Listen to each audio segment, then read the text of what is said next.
ቅዱስ ገብርኤል ሰው እርዳ ሲሉት ደስ ይለዋል። ደስ እያለው ነው የሚመጣው። እውነቴን ነው የምነግራችሁ።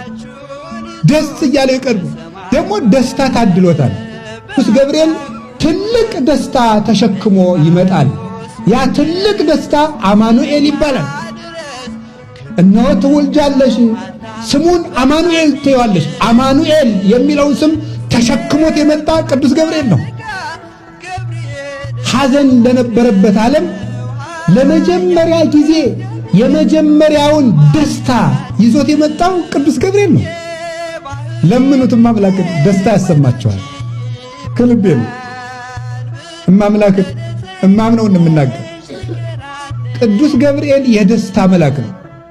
መልአከ ሰላም ነው ቅዱስ ገብርኤል። አትፍሩ የሚል ፍርሃት የሚያርቅ መልአክ ነው።